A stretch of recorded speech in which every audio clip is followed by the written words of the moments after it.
Next, we have a session on India's new age writers. The session will assess the challenges and opportunities the new breed of creative thinkers are dealing with in this world of content domination. So, very quickly, I would like to welcome on stage the talented writers, Mr. Ameya Sarda, writer of Amazon Prime's Inside Edge, Ms. Suhani Kanwar, writer of Netflix drama series Leela, and Mr. Sagar Haveli, the writer of Eros Now's Metro Park. To moderate the session, we have Mr. Samabesh Das from Tulsea. Please give them a round of applause. Hi. Since we are India's new age writers, we are dealing with a really strict timeline, I guess, over here. So without wasting much time, I would just throw open the forum to Sagar, Ameya, and Suhani. All three of them have been working on multiple shows. Suhani has currently finished working on Betal. Sagar is just finishing up his writing on an Amazon show, and Ameya is writing on another Amazon show. So let's start with this question of what exactly does it mean by when we say this is the golden age of creators? What's the experience like in this golden age? Ameya, would you like to start? I hate when you pick on me like that. I feel like there's a lot more. There's a lot more space right now for doing long form drama, even short form stuff. Like some of it is really interesting, but there's a caveat to that. Like right now, because of YouTube and because of, like, you're not competing with just stories that other writers are doing or other platforms are doing. Even you're competing with Bhuvan Bam. He I think is a better writer than 90% of writers in the Hindi film industry or in the Hindi television industry. So I mean, for me, the challenges are not about of whether I have the space to tell a new story. My challenge is to tell a story that in a more interesting and a better way than literally the rest of the content landscape. So I guess that's the way I look at it. I think the others, there are more enlightened people here, who have much more to say on this than I do. I don't know, I mean, if it's a golden age of content creation or not, but yeah, definitely we are at the cusp of creating something new. We've got opportunities, we've got platforms who are giving us this chance to tell the stories that we've always wanted to tell. So what I can definitely say is, golden age hai ki nahi pata nahi, but it's a huge responsibility that all us content creators have on our shoulders. That is what I really think, because I think we are the first in line, so-called, the first generation of this OTT platform content creators, if I may call ourselves that. So 10 years from now, when people will look back, they'll say either कि इन्होंने golden age शुरू किया था या फिर सब बर्बाद कर दिया था. So it's a big responsibility. So I never saw it like that. You're right. That's scary.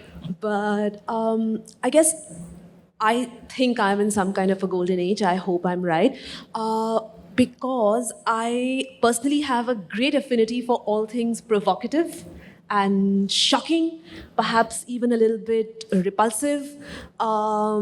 Things that are, because when you're not polite and you're not decent and you stop thinking about what is acceptable, all of these things you can do in this medium now, which you couldn't really do in film because the restrictions are completely different on film. The budgets are so large, the stakes are so high, the money is in the hands of such few powerful people. Now is a time when we can be indecent, where we can just say what we want to, and therefore we can be candid. And I think when you let go of things like worrying about being decent, or about when you let go of your shame, when you are no longer embarrassed, you have a superpower because you're having a frank conversation for the first time with your audience. And that is what I intend to use this OTT period to do, I'm hoping for the best. Okay, I would sort of drag your attention towards what are some of the biggest sort of challenges or hurdles that you guys face? Because moving forward, writing is becoming more and more of a collaborative effort, and you're not just sitting alone and writing, you're working with a team of writers.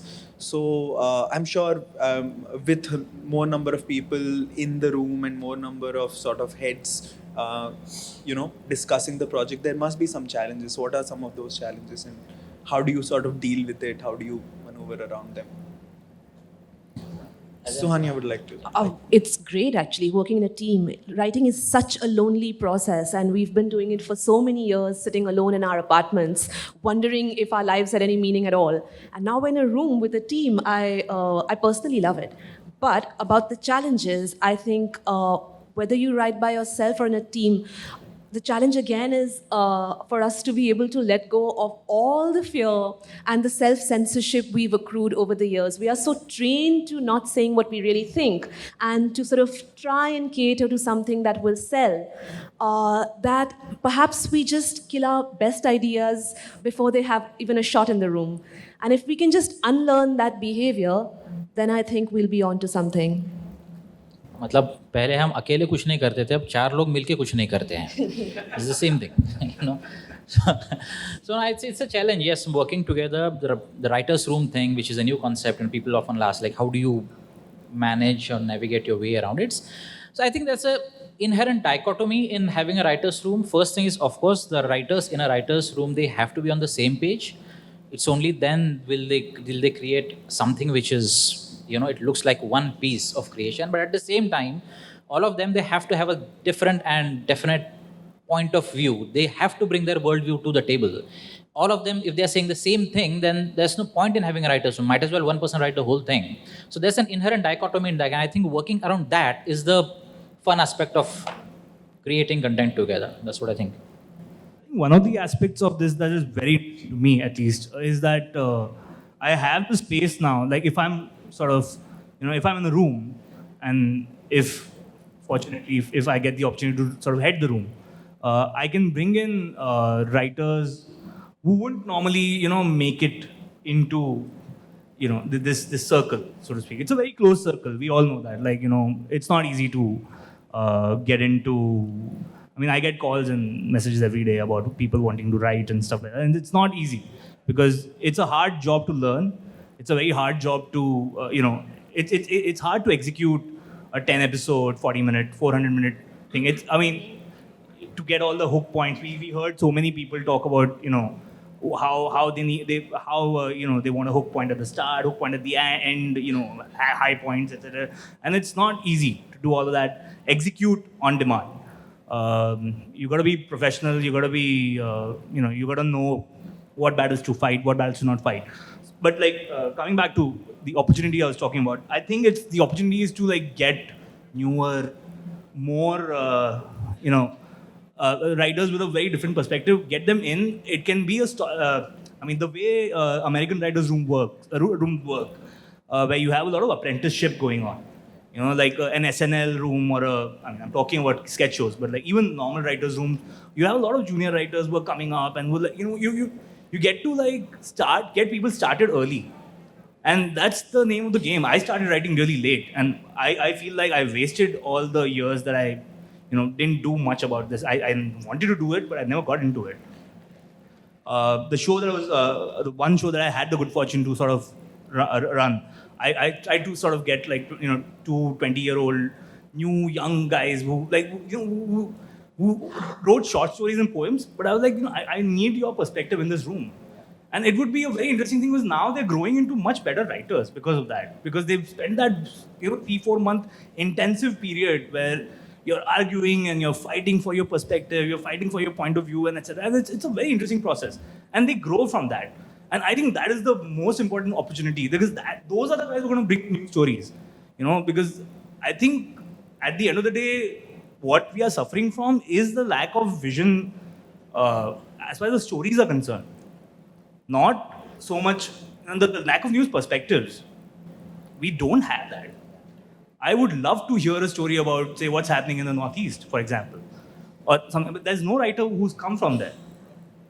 So it's sad, but it's what it is.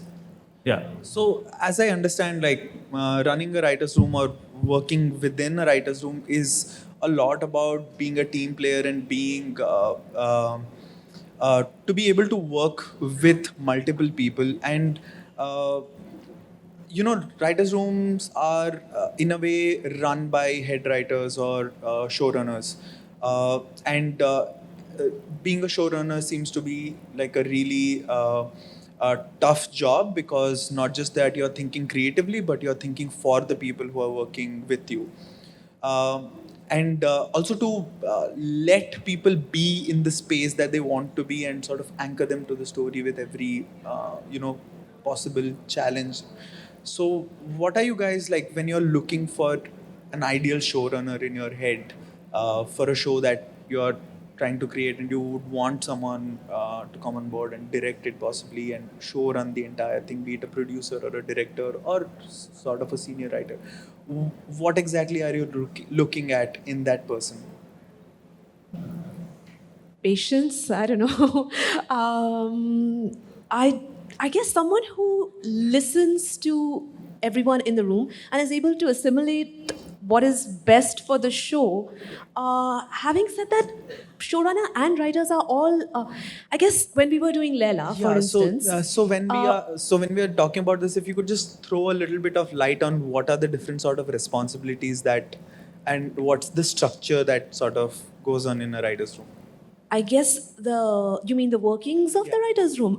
So the showrunner, I guess, has the entire sometimes it's easy for individual writers to get wrapped up in doing their own screenplays. So we break down the entire story together, say 3 or 4 people do 7 or 8 episodes. We break it down in the room over months of work. We write 10 or 15 page outlines for each episode. And then you take away maybe 2 or 3 screenplays and write them at your own time. Now, it's very easy to become wrapped up in your own screenplay and lose sight of the bigger picture. What the showrunner has to do is make sure that the voice through the episodes, through the entire season, is consistent. So he or she is always loyal to the thematic of the show and doesn't let any one individual writer's sort of ego or craft take over the season. That's pretty much it. I think it's a very simple job and I can't wait to do it. But that's the extent of my knowledge of it. And I guess, like I was saying, when we were doing Leela, thematically we were all on the same page. So we might not have agreed on particular plot points at that said moment, but we all agreed on what a dystopia was and what our worst fears were and how we were going to put them into this narrative. And once you have that, then there's a healthy disagreement and agreement and a rather fun process, I would say. I don't know what an ideal showrunner really is, because to be very frank, just like we don't have trained OTT platform writers, which we are training to be, I don't think we have a history of showrunners either. None of us here really knows what showrunning is. All of us, everyone is learning, right? And just like we are learning, our showrunners are also learning how to showrun a particular show. So I think it's the couple of shows that I have worked on, I've been very fortunate to work with great guys who have been wonderful showrunners. And well, their style of writing, and as Suhani said, like give you the freedom, but at the same time make sure that you are on the same track. That ज़्यादा इधर उधर मत भटको लेकिन limit में भटको. So someone who keeps on telling you that thing, who allows you and encourages you to explore, to write better and better. I think that's what it is. So, Ameya, anything? Pretty much what they said, but I think vision is very important. I think if you know that you have a show that can explore, I mean, again, you talk about TV, you talk about web series, whatever, they have the space to explore areas. Your characters can do things that they can't do in films. So maybe vision, just explore those areas as much as possible. I think nobody would have seen, say, Game of Thrones going the way it did. I mean, The showrunners obviously knew how they want to get there, but the whole process of getting there in itself, the whole vision of how they're going to get there, 2 seasons, 3 seasons at once, that is hard. You need that vision. I mean, you need to know, okay, you're going to get there in 2 seasons' time. How are you going to get there? What are the, I think that is the biggest thing that a showrunner needs to have. They need to have the vision of the story and how it's going to progress and how it's going to, what the high points, what the big moments are going to be, and how they're going to build up to that, and whether the audience is getting rewarded enough for all the effort they put into watching a show until that point. So, yeah. Actually, sorry, I want to add, I agree, anyone, not just writers, even an actor, the composer, anyone, it's easy to get wrapped up in this one brilliant thing you created for that moment. Yeah. But a showrunner keeps in mind the whole season and perhaps seasons to come. And if it's not working for those seasons, you got to let go of it right now, even though it seems like a great moment. Yeah, the number of times we've had these moments. I've written season 2 for Inside Edge as well, and the number of times we've landed up in a spot where we're like, okay, we set this thing up with a character. Now we can't use this character in this way. So what do we do now? Do we create a new character? But like if somebody, and obviously we are all learning the craft. So a showrunner at that point is the guy to, and I mean, Inside Edge, we were still feeling our way through this thing. We didn't know how to do this. A showrunner would have said, okay, just don't give this detail. Something that Vince Gilligan talks a lot about when he talks about Breaking Bad. He says that, we try to make sure that we don't give too much information about our characters. For example, Gus Fring's character, I'm spoiling season 3 of Breaking Bad for all of you, I'm sorry. But Gus Fring's character, he comes from Chile. But we don't know that at all in the show. We don't know what his antecedents are, what his ancestry is, whatever. The writers kind of figured that out later. But they wrote the character as if, this is just some guy who's just come into Walter White's life. So that vision of, okay, how much to reveal and how much to not reveal, and how much to keep for a later season, all of that is very important. Yeah. So I think I kind of heard a buzzer, but I'll just have one more question, after which we'll open it to the viewers. My question is that, about a decade back when we started managing writers and directors, not a lot of people were working for series. I don't think there were any series as such in development apart from the television shows. But over a period of time, because of this boom of OTT platforms, we saw that a lot of writers who had really good feature screenplays started sort of converting them into series ideas, because the demand for series just increased so much. So I want to know from you guys and from your experience, when an idea sort of comes to you, now it can be a series or a feature. How early can you realize whether it's worth series or a feature, and what exactly are some of the checkboxes that it needs to hit if it has to be a series idea? So, Suhani, could you start with that?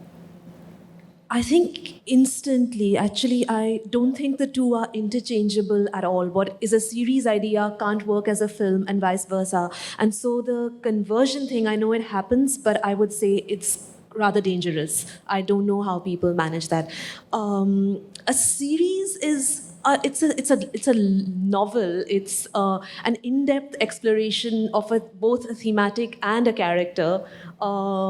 Hour after hour, maybe at least it's the 6 hours, 8 hours in the first season, and then thereafter. So it has to have legs that it requires constant exploration. Otherwise, what's the point? Why are we telling this story? So I guess if you've thought of an idea that has a definite resolution, that's a film. If you've thought of an idea that leads to another problem, that's a series, and you know that immediately. I don't think it takes any time at all. Yeah, I think it's just that, like we see many films जिसमें हमें लगता है यार this could have been a short film. Why did they make a feature film? The same equation, on a much magnified level. यार this एक idea है, उसका इतना ही span हो सकता है. It can be just a film. Let it be a film. So it's quite instant that way, like the idea lends itself. It just tells you whether it can be a film or whether it can be a series. Simple. I think one of the things also is the characters that populate your idea, your story, right? If those characters have the space to sort of go into different spaces, if they have that space to sort of, evolve, then you might have a show on your hands. It's not necessary that if the first season of the show ends at a very uh, logical place, that doesn't mean your characters are dead. If you've done a good job of establishing your characters and giving them well-rounded sort of perspectives in life, then why not? They can want more things. You don't stop wanting things in life. So your characters should be the same. Again, it depends on how well you designed your characters. Even if it's a film, I think a film. I mean, I've had this where I've had an idea that I thought was a film. Suddenly somebody else said, this character could do something more beyond this. And suddenly you're thinking about this in terms of series and you're thinking, okay, then I want to add more things to this character's life. I want to make that character rounded. So it works from both sides. Sometimes your characters, sometimes the way you're thinking about it forces a character to go into certain places. You discover new things about that character. Sometimes the character doesn't have that kind of space. So the story itself is limited by, say, that character. So that's one way to think of it. So once I had an idea which I thought was a film idea, and I was discussing it with a friend. He said, "नहीं, इसका series बन सकता है." I was like, "Okay, film या series, film या." I was talking to a third person. I told him, "यार, ये idea है, तेरे को क्या लगता है? Film बनेगा कि series बनेगा? दोनों नहीं बनेगा, तो इसका एक novel लिखते हैं." And it just went on a different. उसका अभी तक I haven't written anything, but it's like it really, the idea, it can go anywhere. And it's also open to what kind of effort do you put into that idea. And like one thing that I heard from one of the experienced writers is that there is one core value of your protagonist in a series that remains static throughout. The moment that changes, the series sort of stops existing. Yeah. So I think it's all about just holding on to that one core value of that remains static throughout the series. Yeah. Okay, so with that, I would like to open the forum to questions from the audience. And we have a mic for you.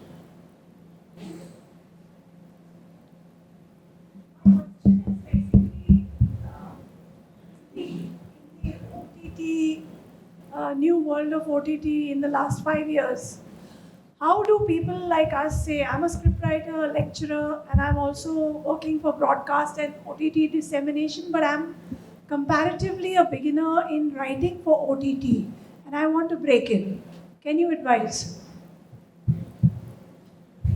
Get in touch. Send me material. I'll read it. If I Registered like material, it. please. Yeah, I mean, I'm happy to read things. As long as, it has to appeal. It has to break new ground. It has to be something. It has to, challenge me in some way. That's all. And I think one thing I would like to sort of suggest to everybody who's trying to work in this industry: watch as much TV as you can. The stuff that you think hasn't been done has probably been done. And that's true for a bunch of stories. And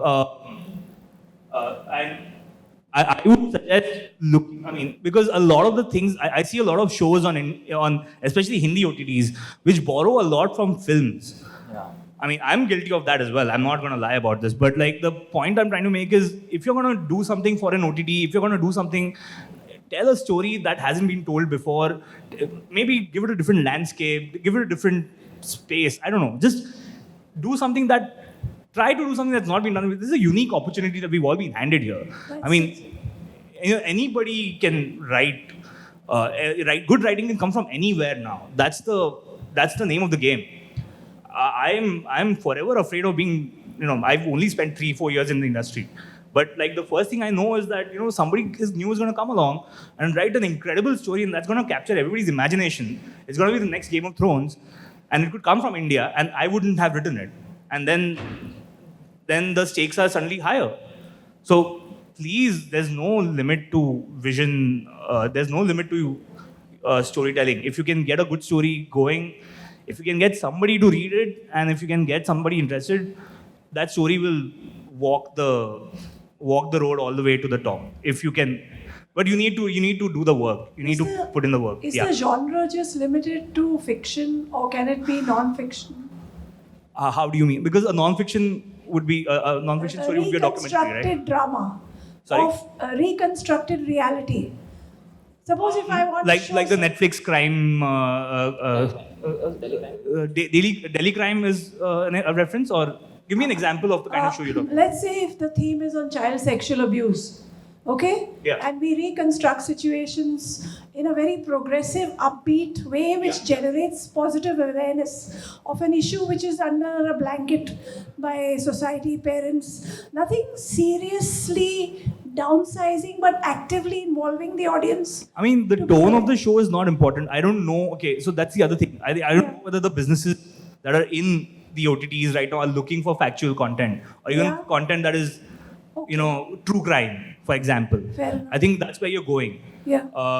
I'm not sure. I mean, this is something that content producers will have to It's answer. not investigative. It's basically. I understand. Yeah, it's basically a window, opening a window of awareness to public on any issue, which is not fiction inverted commas, close inverted commas, but like a documentary, but watchable to the home audience, to all age ranges. Yeah. Next to fiction, but relevant fact, because Send me the OTT material. is relevant, more open to stories. I know. That's why I'm asking. Just to answer this question in a shorter version, is that it all depends on how you're going to treat it and how relevant can you make it for the audience, and the audience is there to watch the content. It has to be engaging, it has to be relevant, and it has to be something that adds value to their life at the end. I'd like to add one thing. Sorry. I think what's happening now is we are treating a lot of issues that were considered fringe.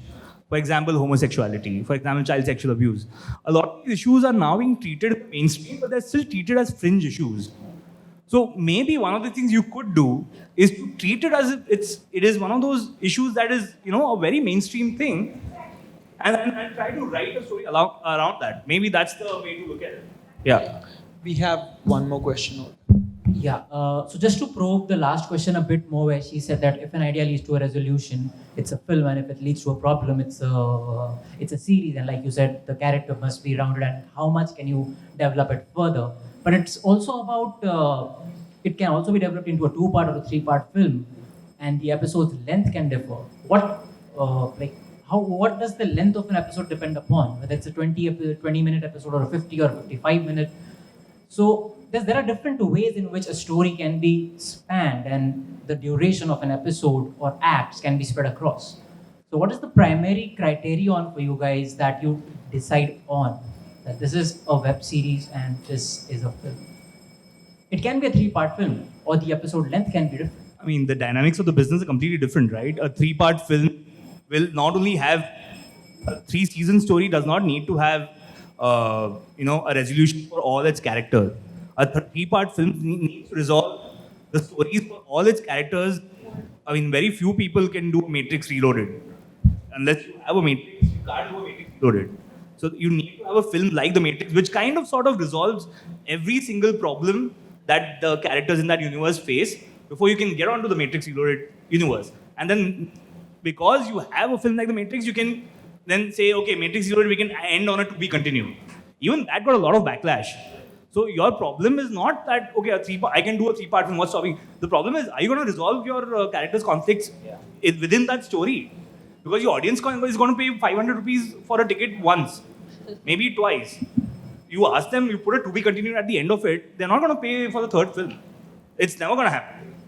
So that is something you have to look at in terms of your story. What about the length of the episode? I mean, see, these are century-old conventions. Long-form drama usually is 30 to 45 minutes. Sitcoms are usually 20 to 25 minutes.